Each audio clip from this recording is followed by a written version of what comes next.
Bismillahirrahmanirrahim. Assalamualaikum warahmatullahi wabarakatuh.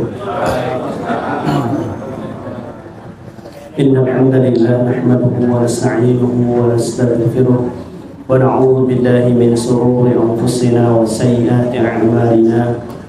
May yahdihillahu fala mudilla lahu wa may yudlilhu fala hadiya lahu. Asyhadu an la ilaha illallah wahdahu la syarika lahu wa asyhadu anna Muhammadan 'abduhu wa rasuluh. Allahumma shalli wa sallim wa barik ala nabiyyina Muhammadin wa ala alihi wa ashabihi ajma'in wa man tabi'ahum bi ihsanin ila yaumiddin.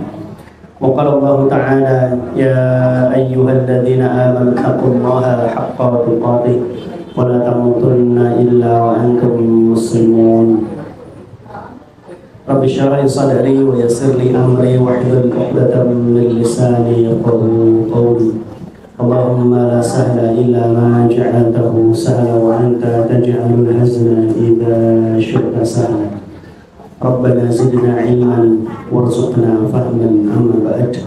Bapak Ibu dan saudara sekalian, alhamdulillah puji dan syukur mari kita panjatkan kehadirat Allah Subhanahu wa taala atas limpahan nikmat yang telah dikaruniakan pada kita semua, sehingga di kesempatan malam hari ini kita dipertemukan dalam kajian hari Kamis sore atau Kamis malam Jumat ya, ngaji bareng di parkiran dakwah. Salawat dan salam mari senantiasa kita mohonkan agar tercurah dan terlimpah ke baginda Nabi Muhammad Sallallahu Alaihi Wasallam, pada keluarganya, para sahabatnya, orang-orang beriman yang istiqomah dengan jalannya, dan semoga kita termasuk umat beliau yang mendapatkan syafaat di yaumil qiyamah. Amin. Baik, kajian kita di malam hari ini temanya adalah tentang pasangan ketika tidak sesuai dengan harapan. Semoga yang hadir di sini bukan orang-orang yang baper, yang galau karena ternyata memiliki nasib seperti pada judul kajian.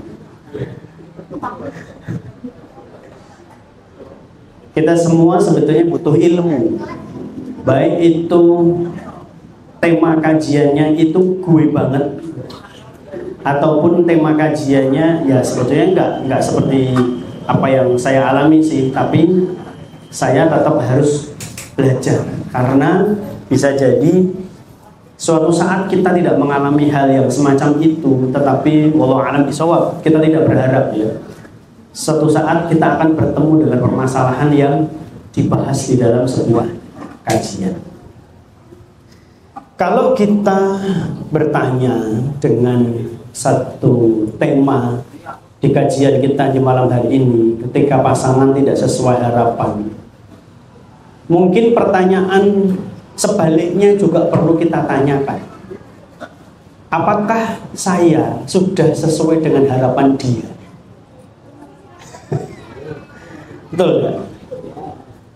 Jangan kita terjebak pada sebuah perspektif bahwa dia harus sesuai dengan yang saya harapkan, sementara kita tidak pernah introspeksi, jangan-jangan saya pun tidak sesuai dengan harapan dia. Kalau masing-masing pasangan berpikir bahwasanya kamu harus seperti apa yang saya mau, kamu harus seperti apa yang saya harapkan, sedangkan kita tidak pernah berpikir untuk sesuai dengan harapan pasangan kita, ya nanti yang terjadi adalah sebuah ketimpangan. Masing-masing akan merasa kecewa dengan pasangan ya. Maka kalau saya boleh ngomong, sekarang kita berbicara dari perspektifnya siapa, dari sudut pandangnya siapa dulu. Kalau bahasa keren sekarang adalah point of view. Kalau selamanya kita berpikir dari sudut pandang kita terus, saya kok khawatir hidup kita tidak bahagia. Karena apa? karena kita terlanjur menaruh harapan yang tinggi pada dia. Tetapi ada kalanya kita itu berpikir dari sudut pandang dia. Yang dengan kita mencoba untuk berpikir dari sudut pandang dia, akhirnya kita akan bisa mawas diri, kita bisa introspeksi.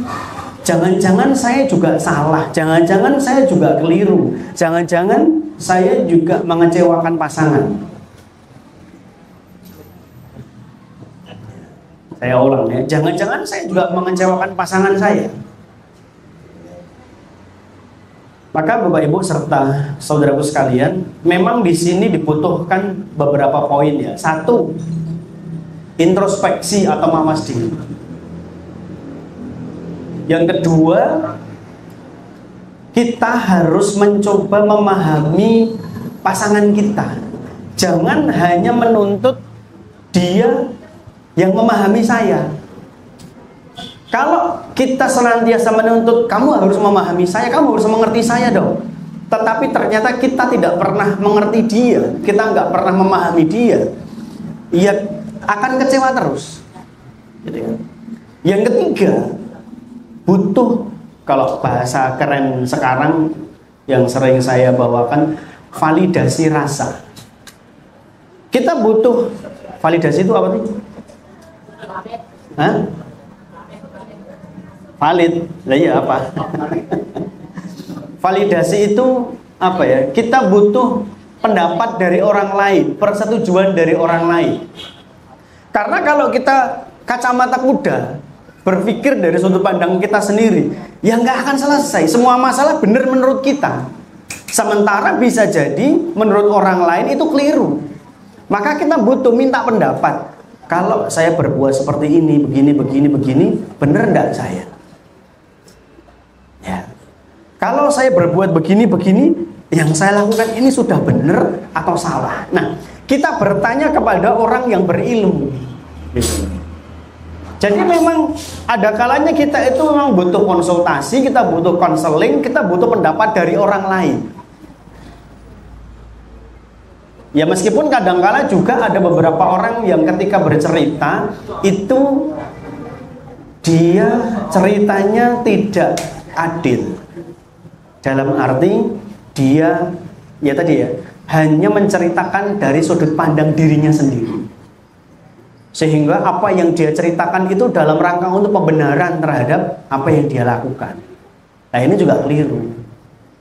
Ya, maka seringkali kalau ada orang yang cerita, konsultasi, atau entah apapun itu bercerita kepada kita, ditampung dulu, jangan 100% percaya. Karena bisa jadi yang dia sampaikan tendensius dalam rangka untuk membenarkan apa yang dia pikirkan, apa yang dia lakukan.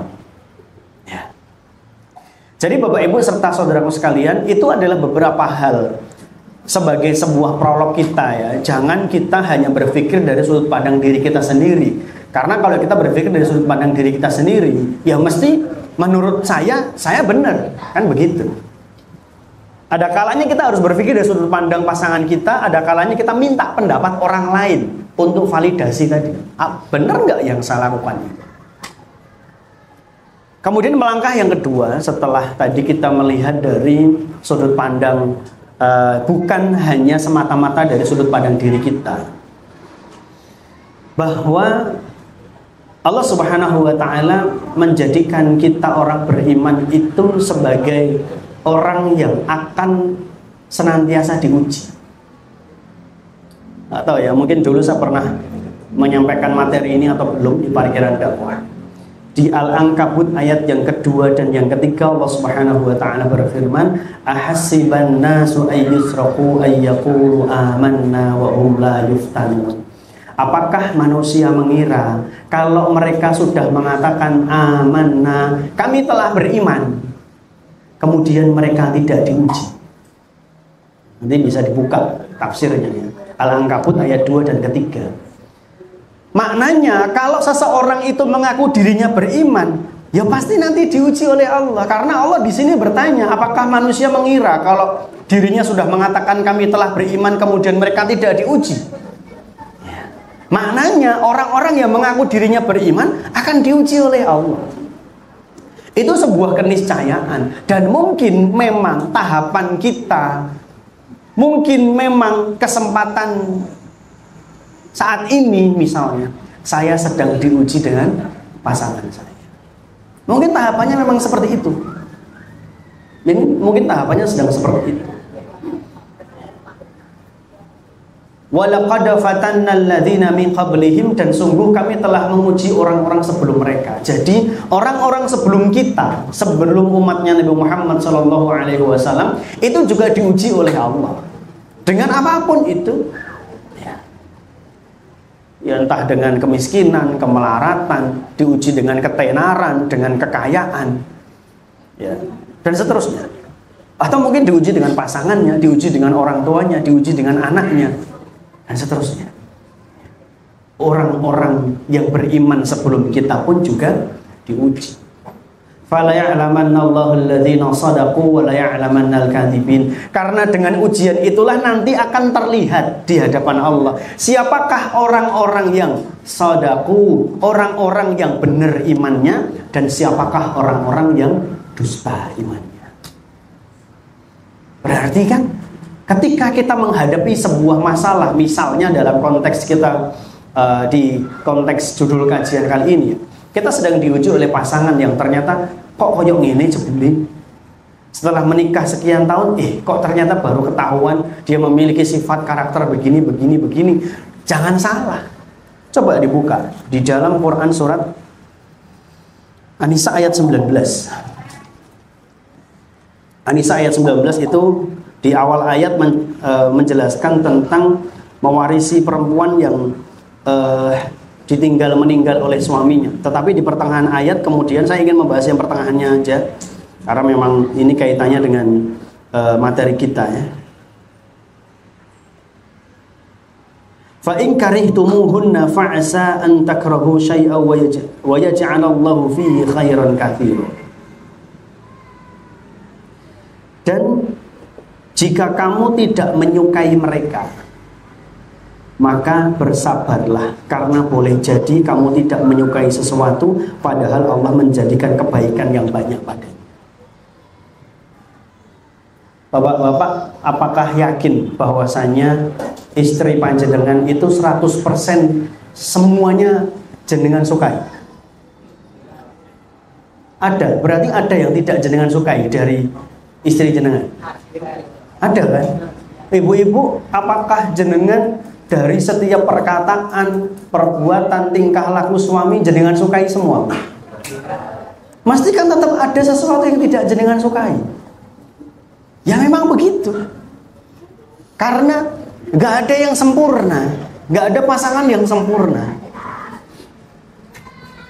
Maka ketika kita mendapati ada sesuatu yang tidak kita sukai dari pasangan kita, wa yaj'alallahu fihi khairan katsiran, bersabarlah, karena bisa jadi Allah memberikan kebaikan yang banyak di dalamnya. Itu. Wah, kebaikan apa? Ora nyenengke kebaikan. Lho di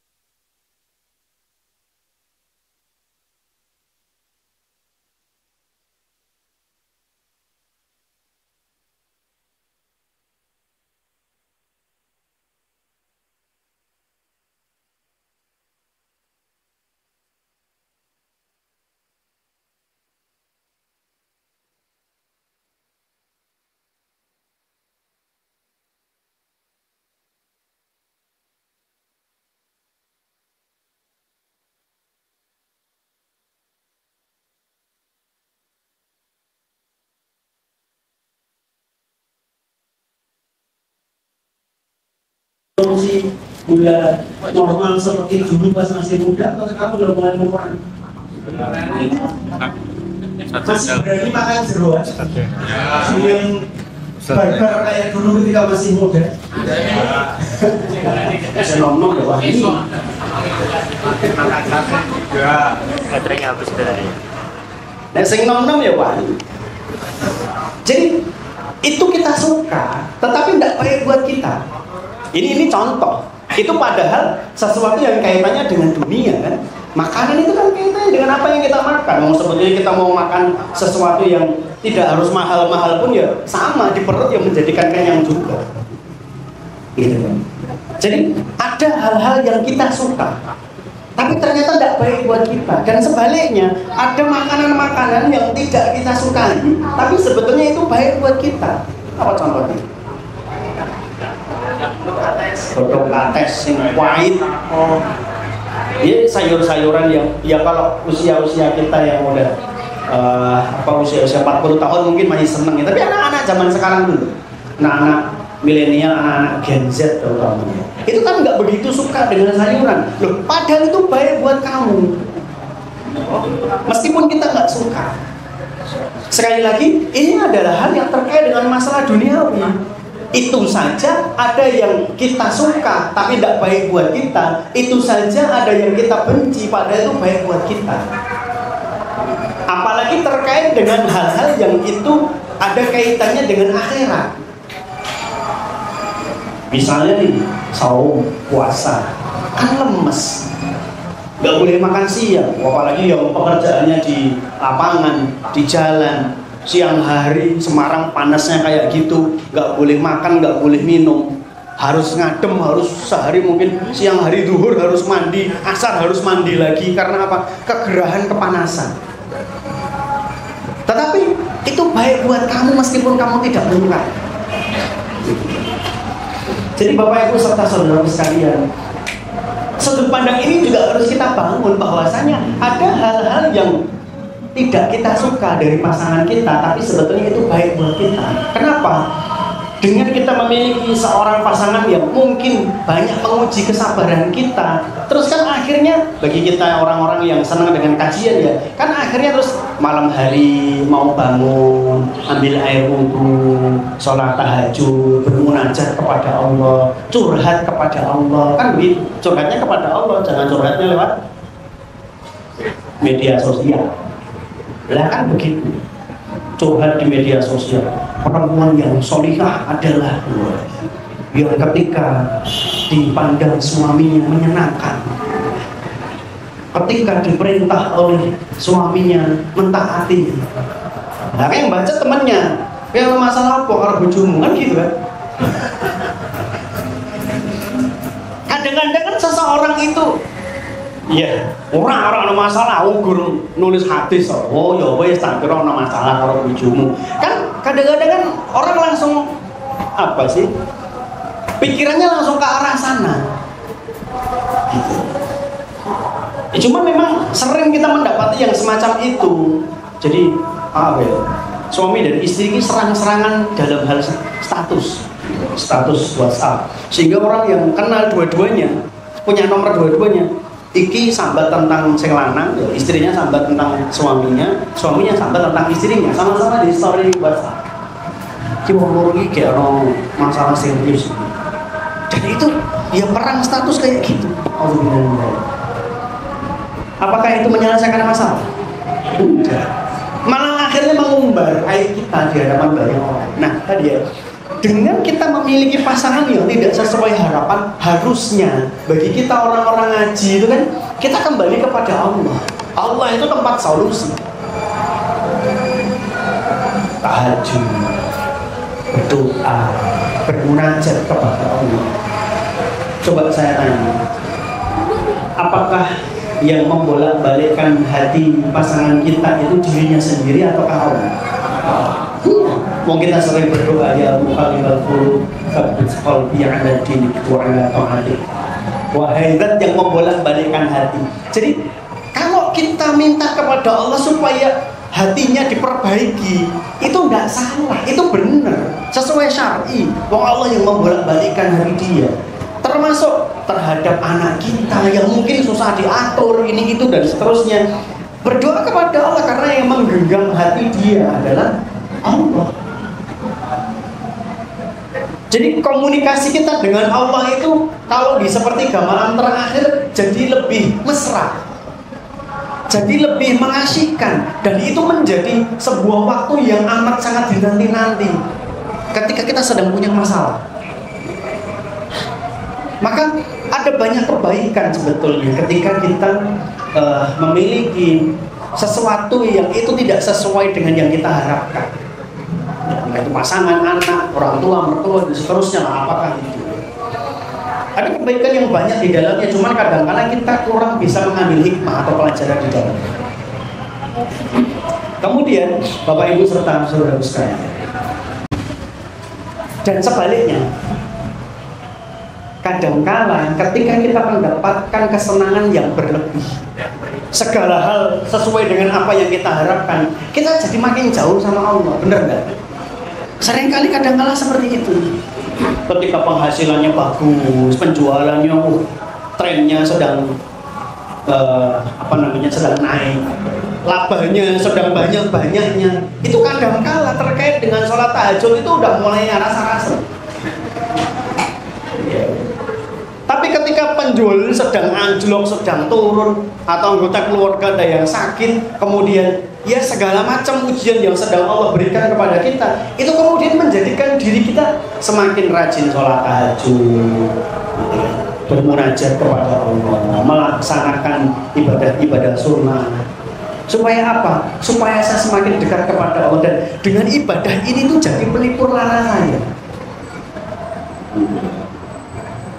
Maka Bapak Ibu serta saudara sekalian, tadi ya An-Nisa ayat 19, wa yaj'alullahu fihi khairan katsiran. Allah berikan kebaikan yang banyak di dalam kalau kita bersabar. Yang selanjutnya, bahwa memang memiliki pasangan yang sesuai dengan yang diharapkan itu adalah sebuah nikmat yang harus disyukuri. Salah satu di antara tiga perbendaharaan atau kekayaan yang mahal harganya di dunia. Lisanun dzakiran, lisan yang senantiasa berzikir, qalban syakiran, hati yang senantiasa bersyukur, dan yang ketiga adalah zaujatun mu'minatun tu'inu ala ta'atillah, memiliki pasangan yang beriman yang menolong saya dalam ketaatan kepada Allah. Itu sesuatu yang sangat luar biasa, sangat kita sukai. Menjadi sebuah nikmat. Ini apa karena saya di sini terus listriknya mati?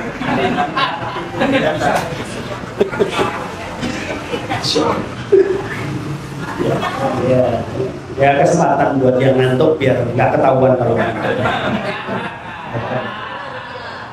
Ya jadi, berarti bukan karena saya. Tetapi di sisi yang lain ya kan, kalau punya pasangan yang sesuai dengan yang kita harapkan, dia menolong kita dalam ketaatan kepada Allah, kita bersyukur kepada Allah karena diberikan pasangan yang seperti itu. Tetapi ada kalanya Allah memberikan ujian. Allah memberikan ujian. Supaya apa? Supaya kita bersabar. Ya seperti tadi yang saya sampaikan, gak ada pasangan yang sempurna. Sebagaimana kita pun juga gak sempurna di mata dia. Maka seharusnya yang namanya komunikasi, gitu kan, kita saling bertanya, saya itu kekurangan yang kamu tidak suka apa sih? Itu perlu untuk kita sampaikan. Mungkin jenengan pernah mendengar kisah ini ya, salah seorang ulama zaman dulu ya, Qadhi Syureh. Beliau itu memiliki pada saat menikah itu kaget bahwa ternyata istrinya itu adalah, ya mohon maaf ya, tidak sesuai dengan ekspektasi. Dan dia mengatakan, wah ini ketoknya tak bakal bertahan lama. Padahal baru akad. Tetapi pada saat selesai akad, di hari itu istrinya menyampaikan, wahai suamiku, kamu adalah orang asing bagiku dan aku adalah orang asing bagimu, dan kita belum sama-sama mengenal. Maka tolong sampaikan kepadaku apa-apa saja yang tidak kamu sukai, sehingga aku akan menghindarinya. Dan tolong sampaikan kepadaku apa-apa yang kamu sukai supaya aku bisa mengupayakannya. Dan ternyata betul, Khaldi Sureh menyampaikan, saya tidak suka ini, tidak suka ini, tidak suka ini, tidak suka ini. Sedangkan yang saya suka adalah ini. Dan nanti istrinya berusaha dengan semaksimal mungkin menjalankan apa yang disukai oleh suaminya dan benar-benar menghindari apa yang tidak disukai oleh suaminya. Dan rumah tangga itu baik-baik saja. Padahal setelah akad nikah, setelah melihat istrinya, loh kok ini, itu sudah, wah ini bakal bubar gasih. Tapi ternyata dengan akhlak istrinya yang semacam itu, oh itu menenteramkan hati. Apa yang saya sukai ternyata dia usahakan, apa yang tidak saya sukai ternyata benar-benar dia hindari. Nah ini loh yang kemudian menjadi catatan poin kita selanjutnya, bahwa ini ya mungkin yang belum menikah nggak percaya. Dulu pun ketika saya belum menikah juga nggak percaya bahwa menikah mencari seorang perempuan yang dari sisi fisik sempurna, begitu pula dengan perempuan mencari seorang laki-laki yang dari sisi fisik sempurna, itu ternyata cuma sebentar bertahan. Karena apa? Setelahnya itu permasalahan akhlak dan adab. Buatangnya kayak apa? Sugih kayak apa? Tapi ternyata akhlaknya buruk. Suami istrinya nggak betah punya suami kayak gitu. Betul. Begitu pula sebaliknya, seorang laki-laki punya istri paling cantik di dunia, misalnya, yang nggak ada perempuan yang lebih cantik dari dia, tapi ternyata akhlaknya buruk. Mending boleh liane. Karena apa? Kebahagiaan itu ada pada hati. Yang namanya ketampanan, kecantikan itu hanya bertahan beberapa tahun saja. Kalau tidak dipertahankan dengan akhlak yang baik, dengan adab yang baik, ya nanti akan kecewa lagi. Kalau nggak percaya, kita nggak usah membuktikan kehidupan para artis. Laki-lakinya ganteng, perempuannya cantik, duit yo turah-turah, popularitas yo wus ya di Instagram yo centang biru, followernya banyak, pengikutnya banyak. Dia mau jumpa fans di mana saja, mau ada acara apa saja, itu banyak yang seneng. Dia ada di tempat umum, banyak yang minta foto. Kurang populer apa? Tapi ternyata meskipun dengan wajah yang ganteng dan cantik, uangnya berlebih kayak gitu, pengikut followernya banyak sekali, ternyata mereka juga nggak bahagia di dalam pernikahan. Berarti sebetulnya ketampanan, kecantikan, kekayaan, popularitas bukan menjadi sebab kebahagiaan rumah tangga seseorang. Apalagi wis orang ganteng, orang ayu, ya, duit yo kurang lah duit, ya, popularitas yo orang lah, akhlaknya jelek, udah. Saya tak golek ya apa? Kan dulu ada yang pernah cerita gitu, seorang perempuan yang cantik jelita memiliki suami seorang laki-laki yang orang mengatakan beauty and the beast. Wah orang pantas, kok iso tuh gelem tuh BKE. Padahal guru kaya ngono. Saya itu mau dinikahi sama dia karena agamanya. Karena laki-lakinya itu sering ikut kajian, aktif di majelis taklim, jadi aktivis dakwah, sholat berjamaah di masjid. Tapi terus sekian tahun berlalu, si laki-lakinya itu mulai futur, nggak pernah sholat berjamaah di masjid, nggak pernah ikut kajian, walaupun duitnya tambah banyak. Tapi kan istrinya loh, saya itu dulu mau kamu nikahi karena kesolehanmu loh mas. Saya kira ora soleh. Ya walaupun namanya bukan soleh. Saya kira ora soleh. Lah terus sampeyan tak goleki apa? Wong biyen ya ora ganteng, saiki malah tambah ora ganteng, gitu. Lah yang saya cari apa kalau kamu semacam ini? Maka Bapak Ibu serta saudara sekalian, tadi ya bahwa akhlak, adab, perilaku sehari-hari itu menaruh andil yang sangat penting di dalam kebahagiaan berumah tangga. Kalau akhlaknya buruk, akhlaknya jelek, walaupun kaya raya, tidak menyenangkan. Baru beberapa hari yang lalu, dia beberapa pekan yang lalu, laki-laki istrinya ada di ruang tamu, suaminya ikut duduk di kursi ruang tamu, istrinya pergi di meja makan. Laki-lakinya nututi di meja makan, istrinya pergi masuk kamar. Laki-lakinya masuk kamar, istrinya keluar dari kamar. Lah ono apa to, Mas? Sebetulnya tuh rumah tangga saya itu tidak ada masalah berat, nggak ada masalah berarti. Wow, baru 5 bulan menikah, baru 5 bulan udah kayak gitu, wis kucing-kucingan. Dan kucing-kucingannya bukan kucing-kucingan orang India ya, biar romantis gitu, enggak.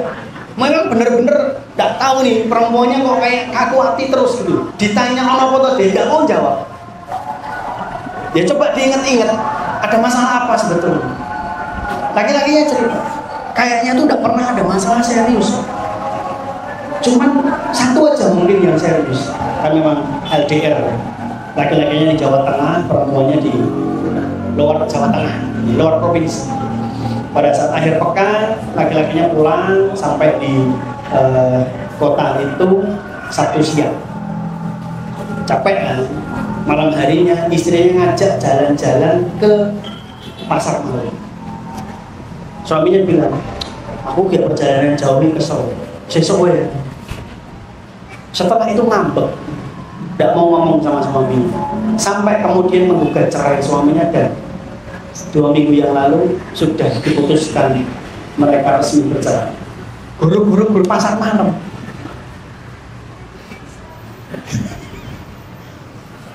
Mohon maaf, kan perempuannya nggak di kota ini nih, di Jawa Tengah, jadi nggak kenal, saya juga kenal. Bekerja di Yayasan Pendidikan Islam. Saya itu, lah apa di yayasannya itu tidak ada pembinaan? Bukan masalah kayak menggugat cerai suaminya, masalah sepele. Ya, lah memangnya karakternya gimana, Thomas? Istrinya jenengan karakternya gimana? Ya memang dulu saya sama dia menikah nggak pakai pacaran. Dia itu adik angkatan kuliah saya. Saya tertarik, kemudian saya tanya, menikah sama saya mau nggak mau. Kemudian saya datang ke orang tuanya bilang, Mas, anak saya ini kalau sudah tertarik ya alhamdulillah. Anak saya juga sudah tertarik, sudah senang, serius menikah. Ya udah nggak apa-apa. Cuman memang dia itu anaknya sakdet-saknyet. Ya lu apa-apa untuk dituruti ya, jangan siap dah, siap. Ya ternyata sakdet-sakdetnya sampai kayak gitu. Artinya saya mengamati satu ya, belum dewasa, meskipun sudah umur dewasa sebetulnya. Jadi kayak anak-anak yang dibalut tubuh orang dewasa gitu. Jadi tubuhnya itu dewasa, tapi ternyata pola berpikirnya seperti anak-anak. Yang kedua, yang juga saya menyoroti ini buat pelajaran buat kita ya. Apa dulu orang tuanya salah dalam pendidik? Jadi apapun yang dimau dituruti, apa yang dimau dituruti. Terus nanti kalau nggak dituruti anaknya ngambek, orang tuanya yang kalah. Sehingga itu kemudian menjadi pola asuh yang keliru. Pokoknya dia selalu benar, dia selalu menang. Nggak boleh dia salah dan nggak boleh dia kalah. Dan itu ternyata terbawa sampai dengan menikah. Dan dia sepertinya belum siap untuk mengalami sebuah kekecewaan dalam sebuah permintaan. Kan parah. Yang selanjutnya, yang ketiga mungkin ya tadi ya, yayasan Islam, yayasan pendidikan Islam, ya terutama di tempat dia, akan tidak ada pembinaan.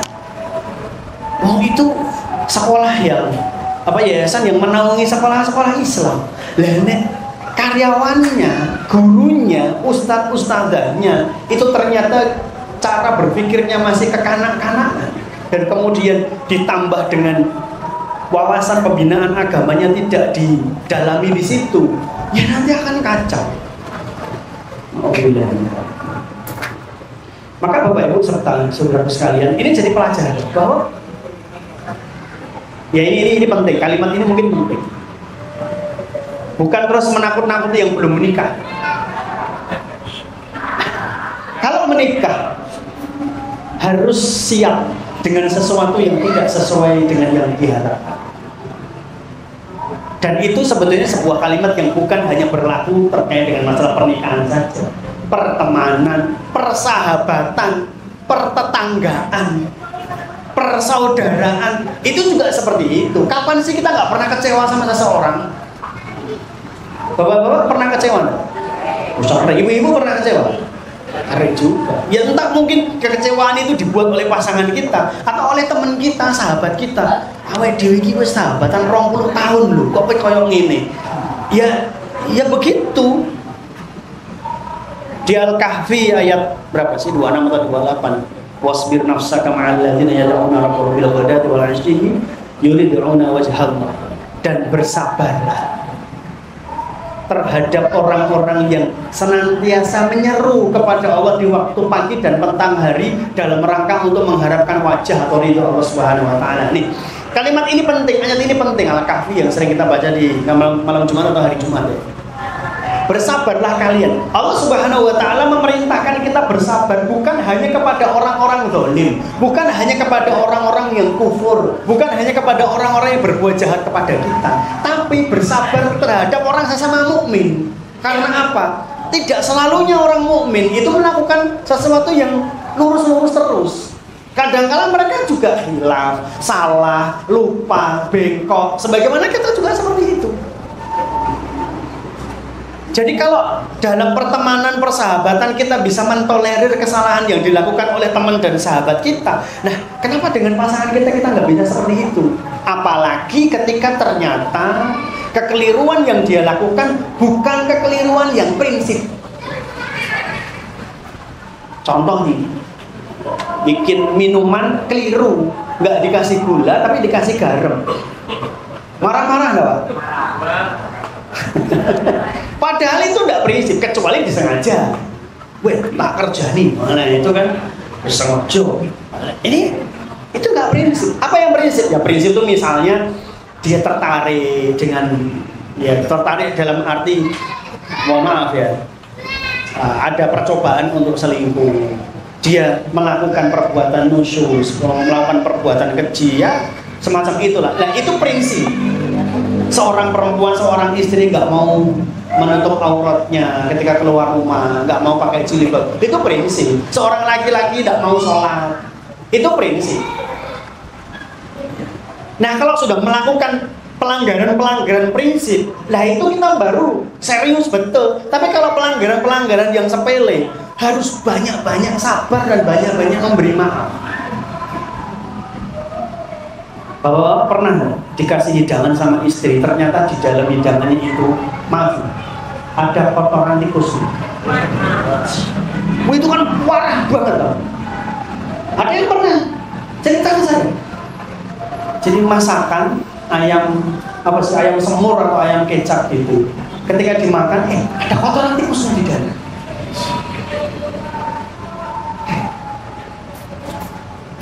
Tapi wah itu udah nafsu makannya langsung hilang kan. Tapi ya alhamdulillahnya laki-lakinya baik. Ya cuman piring dirutak kawan kayak ini nih. Tapi sudah ya kalimatnya berhenti di situ. Ya istrinya minta maaf dan sudah selesai masalahnya. Nggak ada perkelahian berkelanjutan, nggak ada piring terbang, UFO, nggak ada. Itu yang kita butuhkan. Kadang-kadang pasangan kita itu khilaf. Ya. Apalagi mohon maaf nih, kesalahan yang itu memang benar-benar hilaf, tapi itu menjadi sebuah kesalahan yang memang nggak bisa dihindari. Na'udzubillah min dzalik ya. Misalnya terjadi kecelakaan sehingga menjadikan anggota keluarga cacat atau mungkin meninggal dunia. Na'udzubillah, semoga nggak terjadi. Itu kan ya harus kita memberikan maaf. Lah wong dia juga hilaf, nggak mungkin kan dia menyengaja seperti itu.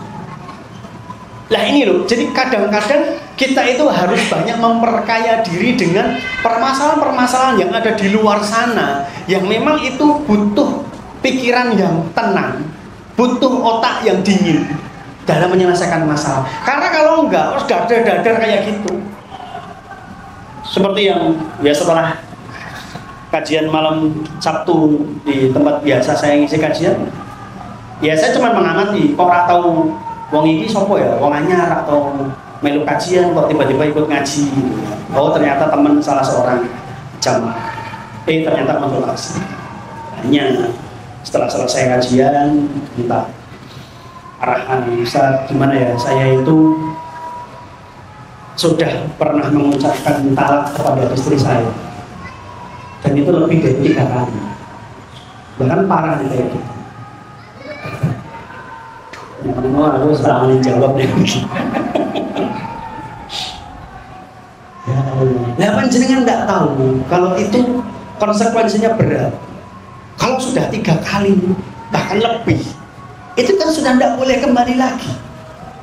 Kecuali suaminya sudah menikah lagi, perempuannya juga menikah lagi, dan kemudian suaminya mungkin entah bercerai, entah istrinya meninggal, kemudian istrinya itu punya suami yang meninggal atau bercerai, dan perceraiannya itu bukan karena skenario, rekayasa. Karena kalau skenario itu masuk dalam dosa besar di dalam kitab Al-Kabair, 60 dosa besar Imam Adz-Dzahabi disebut dengan Al-Muhallil dan Muhallillah. Orang yang mengskenario pasangan suami istri yang sudah menikah dan kemudian cerai talak 3, kemudian harus berpisah, gitu kan? Maka dibuatlah sebuah skenario. Kowe nikah karo bojoku ya, mengko seminggu ae, tapi kok terus cerai. Aku kan tak nikah karo wong liya seminggu tok kowe tak cerai. Nek wis masa idahnya selesai, aku tak balik meneh. Itu namanya muhallil dan muhallil. Yang mencoba untuk menghalalkan kembali dengan cara yang batil. Itu dosa besar. Bahkan tidak boleh dengan skenario kayak gitu. Ya harus alami. Tahu konsekuensinya seperti itu, tahu. Ya tahunya sekarang. Dulu nggak tahu. Wah, berarti kan, lah, saya mau dihukumi wong bodoh, tapi yo kuliah, wis lulus, maksudnya sarjana gitu. Jadi kita kadang kelemahannya sekarang adalah orang menikah tapi nggak paham ilmunya. Seperti orang kerja di bengkel mobil, tapi nggak paham ilmu bengkel mobil. Lah kan aneh. Lah kok kerja ning kene, wong iki bengkel mobil ora iso ndandani mobil. Aku cleaning service. Oh, cleaning service. Maksudnya montir, bukan kamu yang cleaning service. Montirnya di sini jangan-jangan pada nggak bisa ini. Ternyata ada yang kan keliru. Wong kita mau jadi arsitek saja harus kuliah dulu 4 tahun, 5 tahun atau mungkin lebih. Mau jadi dokter harus kuliah 5 tahun, 6 tahun bahkan mungkin lebih. Tapi untuk menjadi suami dan untuk jadi istri yang baik itu tidak ada sekolahan. Itu kesalahan. Dan kita harus mencari ilmu sendiri. Dan kadangkala ilmu itu menjadi ilmu yang tidak prioritas. Padahal sesuk wis meh nikah masih mengatakan itu tidak prioritas. Lah kan keliru juga. Maka ya ini menjadi satu hal yang di mana-mana kayak gini. Dan seringkali orang yang datang dan konsultasi biasanya itu sudah penyakit kanker itu stadium 4 akhir itu baru datang konsultasi. Dan biyen-biyen selama ini kemana aja? Kok tanya masalah kayak gitu? Sekarang udah bener-bener fatal. Mohon maaf. Sudah hamil 7 bulan kayak konsultasi. Nah, gimana Ustaz? Gimana? Jadi seorang perempuan masih single, habis lulus kuliah, mencari pekerjaan di Solo sana. Pada saat pulang dari ngelamar kerja, dia nunggu bis sama dulu. Dihampiri sama mobil, ya mobil berani depan. Seorang laki-laki yang ganteng, depannya mobil. Zaman sekarang mungkin depannya mobil biasa, rental gitu. Tapi itu beberapa tahun yang lalu jarang orang punya mobil itu. Penampilannya keren, ajak kenalan, tukeran nomor handphone, ya kenalan dan seterusnya, chattingan dan terjadilah apa yang terjadi. Paham ya maksudnya? Ember masuk ke dalam sumur. Ya salah jelas tuh, Nek. Nah terus gimana? Nah, apa yang harus saya lakukan Ustaz? Emangnya ada masalah apa Mbak? Kadung ini lah piye? Lah memang ada khilafiyah. Sebagian ulama mengatakan tidak boleh dinikahi sampai kemudian anaknya lahir. Tapi sebagian ulama mengatakan boleh. Tapi yang paling kuat adalah tidak boleh dinikahi. Itu sebagai hajar, sebagai hukuman sosial sampai anaknya lahir baru dinikah dan nanti nggak boleh dinasabkan dengan bapak biologisnya. Pendapat yang paling kuat itu. Tapi masalahnya nggak cuma itu. Dan apa? Dia sudah punya istri, sudah punya anak. Nah ini loh yang saya katakan, sudah stadium 4 akhir kayak konsultasi. Kenapa nggak konsultasinya dulu ketika barusan kenalan? Saat saya kenal dengan seorang laki-laki begini, terus saya kok ya gini ya. Nah konsultasinya kalau belum terjadi kan masih enak. Kita menyelesaikan masalahnya jauh lebih mudah gitu loh. Nah ini udah terlanjur kayak gitu. Nah istrinya tahu. Awal-awalnya nggak tahu saya, tapi lama-kelamaan akhirnya istrinya tahu kalau saya sudah hamil. Dan terus gimana? Oh istrinya pas itu bilang saya harus menggugurkan kandungan saya. Buat apa? Angel. Dan jenengan orang tua tinggal di mana? Saya lupa dia menyebut kota mana gitu. Pada saat itu dia di kota Solo terus kemudian ke Semarang. Berarti nggak tinggal satu rumah sama orang tua. Berarti orang tua belum tahu kalau jenengan hamil. Belum tahu. Nah selama jenengan hamil nggak pulang rumah. Ya dulu pas belum terlalu besar sih sempat pulang, tapi ketika udah mulai kelihatan saya nggak berani pulang. Bapak mungkin ada yang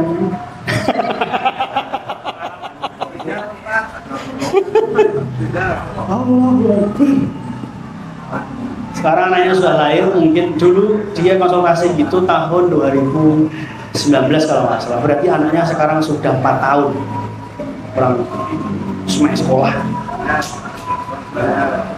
Jadi ini loh kekeliruan kita ketika kita jauh dari ilmu, ketemu dengan permasalahan kayak gini, akhirnya bingung. Atau sebelum masalah ini sampai pada sebuah stadium yang berat, belum sempat dikonsultasikan karena kita nggak dekat dengan majelis ilmu, tidak dekat dengan orang yang berilmu.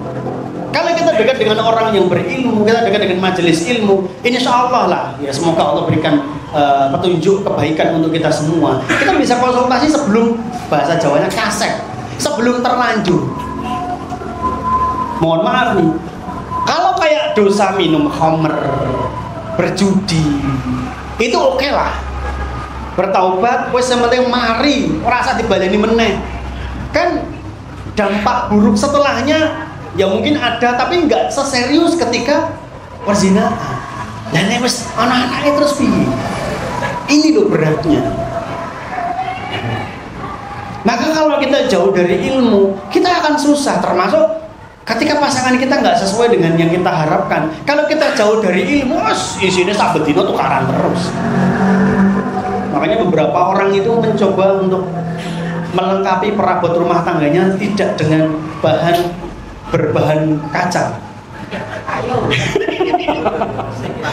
plastik ya. Sehingga nek ono kejadian piring terbang, gelas terbang ini orang ngentek-ngentek raga.